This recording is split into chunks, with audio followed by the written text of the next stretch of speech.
New Durga jewellers Sirsa.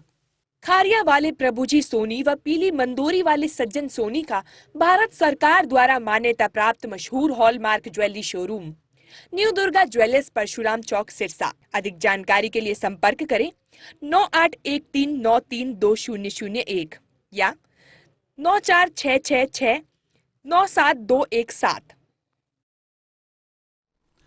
नमस्कार, मैं हूं प्रमोद और आप देखना शुरू कर चुके हैं दी-सड़कनामा.com। इस वक्त मैं मौजूद हूं सिरसा में और मेरे साथ हरियाणा सरकार में कैबिनेट मंत्री हैं चौधरी रणजीत सिंह।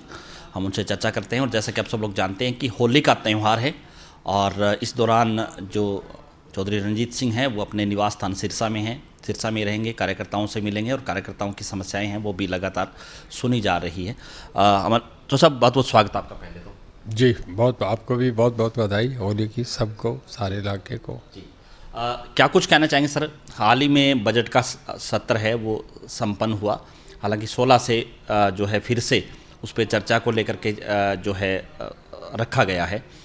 किस तरह से आप आंकते हैं इस बजट को लेकर के, और जो दूसरी बार चूँकि अब 16 को होगा, क्या कुछ आपको लग रहा है कि किस तरह का बजट है वो हरियाणा सरकार ने अभी पेश किया है? पहली बार एक अच्छी शुरुआत हुई है। पहले ये होता था कि बजट फरवरी के एंड में आता था, पास कर दिया जाता था, 4 दिन 5 दिन सेशन चलता था। पार्लियामेंट में इसे एकदम उलट है। पार्लियामेंट में पहले बजट पेश करेंगे, फिर 15 दिन बीच में छुट्टी कर देंगे, लोग उस दौरान बजट को पढ़ते हैं, फिर उस पर डिबेट डिस्कशन होती है और ज़रा हेल्दी ट्रेंड आता है। जब आदमी तैयारी करके आएगा तो फिर उसमें सुझाव, सजेशंस, कुछ उसमें माइनस प्लस जो होना है वो कहा जाता है।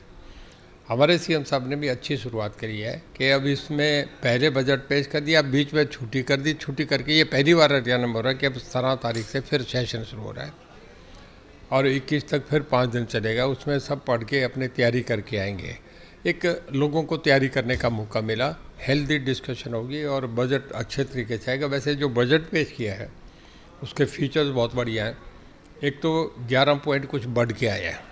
नंबर 2, पिछले अगर हम समय से करें तो डीजल बढ़ रहा है, पेट्रोल बढ़ रहा है, प्रॉपर्टीज़ के रेट्स बढ़ रहे हैं, जनरल कमोडिटीज़ के रेट बढ़ रहे हैं।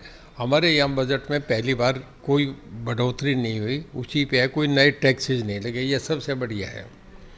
दूसरा ये है कि हमारे इसमें एक जो सबसे बड़ी अचीवमेंट है, बढ़िया फीचर है कि साउथ अफ्रीका के बाद इंडिया में पहली बार हो रहा है इतना बड़ा एक सफारी पार्क बन रहा है जो सेंट्रल गवर्नमेंट से आ रहा है, जिससे पूरी अरावली हिल्स पे 10,000 एकड़ में सफारी पार्क बनेगा जो दुनिया का बड़ा अट्रैक्शन होगा।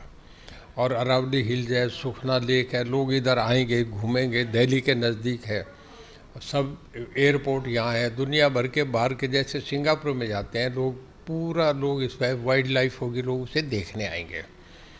तो साउथ अफ्रीका के बाद सबसे बड़ा ये होगा और इसका ये फ़र्क पड़ेगा हरियाणा में कि जैसे सिंगापुर टूरिस्ट की वजह से बढ़ा, हमारी कभी आप देखना 20 साल के बाद, 15 साल के बाद हरियाणा जो है सबसे बड़ी इकॉनमी होगी देश के अंदर।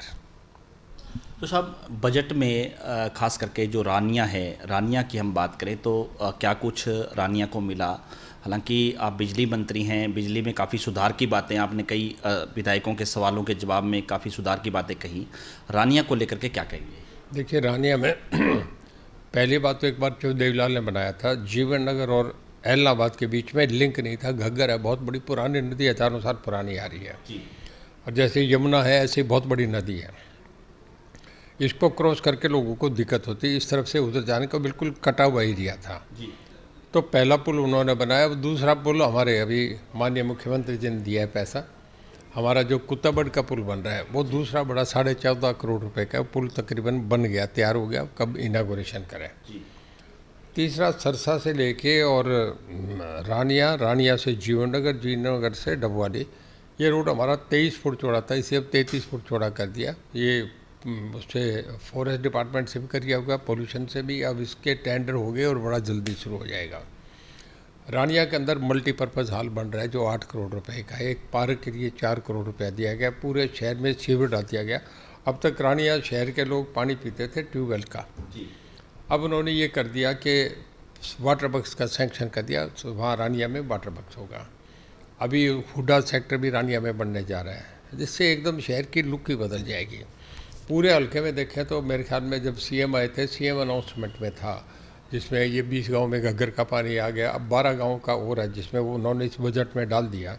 उन गांव में जैसे सुल्तानपुरिया है, आपका हबोली है, ओटू है, ये आपका क्या नाम जोतड़ है, ढाणी बंगी है, इन सब गांवों के लिए घग्गर का पानी मिलेगा, जो बरसात के दिनों में इन गांव में 6 फुटा डाई करके 12-14 गाँव को दिए पानी का इंतज़ाम भी कर दिया।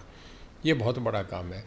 और 24 घंटे बिजली मिल रही है, किसान को पानी मिल जाए, बिजली मिल जाए, ये बहुत बड़ी अचीवमेंट है।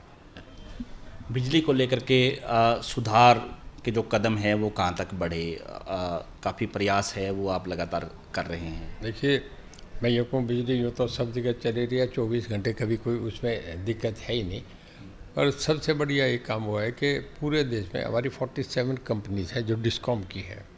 हम 15वें-17 नंबर पे थे, अब हम 5वें और 6ठे पे हैं। पहली 4 कंपनी गुजरात की है, मतलब गुजरात के बाद हम नंबर 2 हो गए। जगमग योजना में पूरे देश में हरियाणा सबसे आगे। हमारे 84% विलेजेस को 24 घंटे बिजली, हमारे सीएम साहब का ड्रीम प्रोजेक्ट था, आते ही शुरू करा, मीटर बाहर लगे और लोगों में बिजली जा रही है। तीसरा ये है कि अभी हम एनसीआर में आते हैं। हरियाणा का खासा एरिया, रेवाड़ी तक, पलवल तक, सब हम एनसीआर में, गोहाना, सोनीपत, जींद तक का एरिया आ जाता है। हमारे यहाँ 24 घंटे, जब ये एनसीआर में ये हुआ कि एनजीटी की गाइडलाइन थी, सुप्रीम कोर्ट की गाइडलाइन थी कि नवंबर से लेके फरवरी तक पोल्यूशन करके, पराली का पोल्यूशन करके वो जनरेटर बंद कर देते हैं। हमारे जनरेटर बंद भी थे, उसके बाद भी 24 घंटे बिजली चली है, आज तक कहीं भी नहीं है। अब जो अगला गर्मी जो आने जा रहा, मैं चैलेंज करके कहता हूँ, हमने पूरी तैयारी कर रखी है। गर्मियों में भी, मई जून में, हालांकि गर्मी बढ़ के आ रही है, फिर भी हमारे हरियाणा में कहीं बिजली की कमी नहीं आएगी। 24 घंटे बिजली देंगे। हरियाणा जैसा बिजली का प्रबंध तो कहीं नहीं है। इवन हमारे सेंटर में होम मिनिस्टर हैं आर.के. सिंह जी, हमारे honourable cabinet minister government of India में, होम सेक्रेटरी रहे गवर्नमेंट भारत सरकार में, टॉप ब्यूरोक्रेट है। उन्होंने एक लेटर लिखा है हमारे मुख्यमंत्री जी को कि जो हमने डेटाज में निकाल के देखा है, हरियाणा का लाइन लॉस इसी साल में 17% से 13% हुआ है। 4% मतलब पिछले 10 साल का रिकॉर्ड टूटा है कि सबसे ज़्यादा चोरियाँ पकड़ी गई हैं। और इसमें आपके ये बहुत वंडरफुल अचीवमेंट है, ये कमेंडेबल जॉब है, और इसके लिए मैं आपको और आपके पूरे डिपार्टमेंट को बहुत बधाई देता हूँ। ये उन्होंने लिखा, तो मैं समझता हूँ कि बिजली मंत्रालय में तो हम बहुत बढ़िया कर रहे हैं। दिल्ली से बाहर सब लोग आ रहे हैं, कोई आपका डीएलएफ आ गया, यूनिटेक आ गया, कितनी जो आपका अंसल्स हैं, कितनी कॉलोनी, दिल्ली की आबादी बाहर आ रही है, दिल्ली की इंडस्ट्रीज बाहर आ रही है। इसके बाद भी हरियाणा सबको बिजली दे रहा है, बिजली की कोई कमी नहीं है। सब सरपंचों का गतिरोध चल रहा है, उन पे लाठीचार्ज हुआ, कई पार्टियों ने भी कल विज्ञापन सौंपा है कांग्रेस की ओर से। और ये गतिरोध आपको लगता है कि 2 लाख रुपए ई टेंडरिंग का जो मामला चल रहा है, सरपंच कह रहे हैं कि पहले की तरह किया जाए, सरकार कह रही है कि हम शक्तियाँ घटा नहीं रहे हैं, इसको आप किस नज़र से देखते हैं कि क्या होना चाहिए ऐसा? देखिए, नए सरपंच बने हैं, अभी बने हैं। डिसेंट्रलाइजेशन ऑफ पावर में स्टेटों को, सरपंच को अधिकार देने की बात है। और डेवलपमेंट के मामले में, क्योंकि ऑलरेडी सीएम साहब ने उन्हें अथोराइज कर रखे हैं, हमारे जो पंचायत मिनिस्टर हैं बहुत सुलझे हुए हैं, बबली साहब, तो बबली साहब इस मामले में लग रहे हैं। मेरे ख्याल में अभी 9 को फिर मीटिंग बना रखी है, जो मुझे जानकारी है। हो जाएगा, आपस की बात है। कुछ सरपंच, हर आदमी एक एक्सपेक्टेशन बिहेवियर में थोड़ा होता है, लोग समझते हैं कि हमें ज़्यादा मिले, करने को मिले। सरपंच चुनाव में अच्छा पैसा खर्च करके मोटी रकम चुनाव लड़के आते हैं, तो वो समझते हैं कि हमें काम भी बढ़िया करें। लोगों की उम्मीदें बड़ी होती है, काम करना भी चाहिए, उनका भी होना चाहिए। सरकार के भी अपने कुछ लिमिटेशन है, फाइनेंशियली इम्प्लीकेशंस होती है, पॉलिसी मैटर्स हैं, तो ये चीज़ें वो उनका डायरेक्ट बैठ के डिस्कशन करके फिर करेगा। मैं समझता हूँ ठीक होना चाहिए। आपने कहा कि पंचायत मंत्री हैं, अच्छे हैं, सही ढंग से काम भी कर रहे हैं, लेकिन उनके जेजेपी के अध्यक्ष तो कह रहे हैं कि वो पागल हैं, उनको ऐसा नहीं करना चाहिए। संगठन उनका पार्टी का, उनका मंत्री का मामला है, उस पर मैं कोई कमेंट नहीं करूँगा। उनका है, वो आपस में उनका पता नहीं, प्यार में, ज़्यादा प्यार में कह रहे हैं, क्या कह रहे हैं, मैं उस पर कुछ नहीं कहूँगा। वो उनका आपस का मामला है, वो क्या कहें, वो क्या कहें, इस पर हमें देखना, हमें तो काम से मतलब है कि काम कैसा कर रहे हैं, काम ठीक कर रहे हैं। यात्राएं चल रही हैं, पहले राहुल गांधी की यात्रा, फिर बलराज कुंडू की यात्रा, और अब आपके भतीजे अभय सिंह चौटाला हैं, वो भी यात्रा निकाल रहे हैं सिंगार से शुरू होकर के, और आज 11वां 12वां दिन है। क्या लग रहा है कि इस यात्रा से हरियाणा में परिवर्तन यात्रा है, परिवर्तन आ पाएगा, क्या कहेंगे? मैं आपसे एक बात पूछूं। जी। राहुल गांधी सबसे बड़े नेता थे कांग्रेस के, विपक्ष में इस वक्त भी सबसे बड़े हैं। पूरा देश घूम दिए, पूरी सर्दी में टी शर्ट पहन के घूमे। मैं आपसे एक सवाल पूछ रहा हूँ, इसका पूरे देश की लोकसभा में कितना की यात्रा का असर पड़ा है? कोई पड़ा है? लोग भूल गए उस यात्रा को। ये यात्राएं चलती है, मीडिया की अट्रैक्शन होती है, 10 दिन होती है, शुरू होती है उस दिन देखते हैं, ख़त्म होती है उस दिन मीडिया उठाता है, फिर कहता है रूटीन की बात है। मीडिया वाले भी कवर नहीं करते। ये अपोजिशन में रहने के बाद जब आदमी पे कोई एजेंडा नहीं हो तो फिर कहते हैं चलो यात्रा ही शुरू कर लें। यात्राएं हैं, हमारा बच्चा तो जवान बेटा है, भाग रहा है, चल रहा है, कोई अच्छी बात है, सेहत ठीक हो रही है, कोई दिक्कत तो नहीं है। तो यात्रा से कोई आपको लग रहा है कि प्रभाव नहीं पड़ेगा हरियाणा में, क्योंकि चुनावी साल है अगला 2024 में, लोकसभा के चुनाव भी हैं, विधानसभा के चुनाव भी हैं। हरियाणा और बंगाल और केरल, 3 स्टेट पूरे देश में सबसे ज़्यादा राजनीतिक तौर पे अवेयरनेस है, इनमें बहुत ज़्यादा चेतना है। हरियाणा कभी किसी से, हरियाणा तो लीड दिया करता है।